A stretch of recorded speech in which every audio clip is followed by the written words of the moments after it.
हमारे पास सिर्फ दो ही चॉइस है, मुझे राजी बी आवर फ्रेंड और रिमेन आवर एनिमी एंड सफर। ठहरने की वजह से नहीं, मेरी मंजिल कहीं और है, क्योंकि मैं इस देश का एक सिपाही हूँ और हमेशा सिपाही बनकर रहूंगा। ये कहा तूने? अब तक तूने मेरे सिर्फ सादगी देखी है। इंडियन नेवी की वॉरशिप आईएनएस सुमित्रा के एडन पोर्ट पर पहुंचने के बाद इंडियन वॉरशिप में बोर्ड करने की प्रोसेस शुरू हुई। तब कमांडर मिलिंद के पास काफी कम समय था और सिविलियंस की चेकिंग करने में काफी टाइम जाने वाला था। सिविलियंस की चेकिंग करना इसलिए भी जरूरी था क्योंकि इस बात के काफी चांसेस थे कि कोई आतंकी इन सिविलियंस के बीच छुप कर बैठा हो और शिप पर बोर्ड होने के बाद वो सुसाइड बॉम्बिंग कर ले।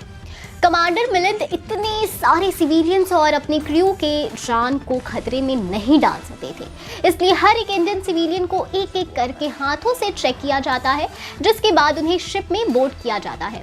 सिविलियंस के सामान को भी स्कैन किया जाता है और उन्हें शिप के दूसरे पार्ट में रख दिया जाता है। आईएनएस सुमित्रा की सेफ्टी के लिए उसके चारों तरफ 2 लेयर्स बनाई जाती है।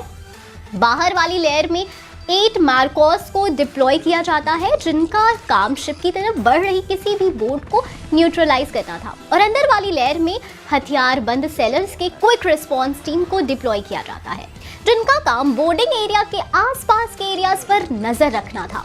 आईएनएस सुमित्रा में बोट कर रहे इंडियंस में कई लोग ऐसे भी थे जिन्हें कई तरह के हेल्थ प्रॉब्लम्स थे, जैसे ब्लड प्रेशर, डायबिटीज, और इसी के साथ कई लोगों को चोटें भी आई थी। आईएनएस सुमित्रा के डॉक्टर्स और क्रू सबसे पहले ऐसे लोगों की बैंडेजिंग करते हैं और उन्हें मेडिसिन देते हैं। एडन पोर्ट के कंटेनर्स में छुपे हुए इंडियन सिविलियंस ने पीछे कई घंटों से कुछ भी नहीं खाया था, इसलिए आईएनएस सुमित्रा पर बोर्ड करने के बाद सबसे पहले हर एक सिविलियन को चाय, पानी और खाना दिया जाता है।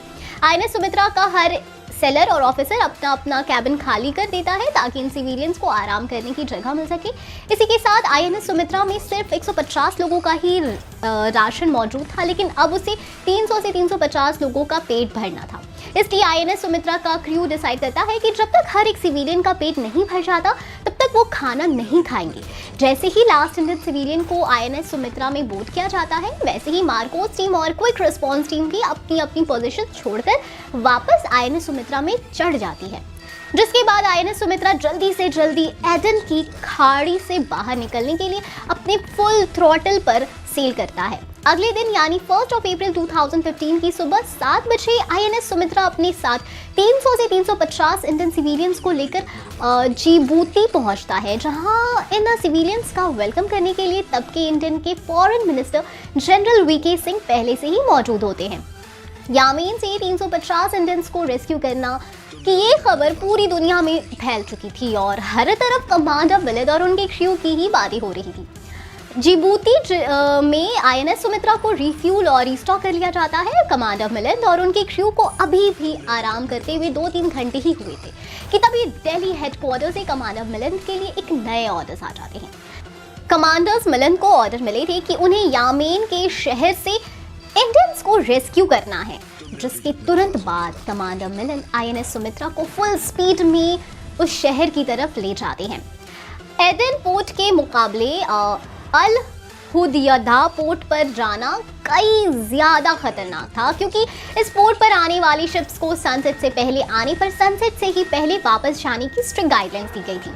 सऊदी के फाइटर प्लेन्स के द्वारा आसमान से बरस रहे बॉम्ब्स के पीछे आईएनएस सुमित्रा एक छोटे से चैनल से होते हुए उस पोर्ट पर पहुंचता है।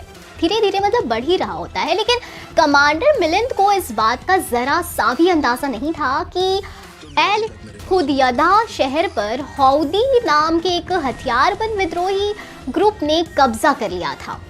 तो क्या कमांडर मिलिंद होंगे अपने मिशन में कामयाब? ये जानने के लिए बने रहे हमारे अगले पार्ट में। तो वैसे आपको बता दिए कहानी हो सकती है अपकमिंग मूवी सोल्जर 2 की।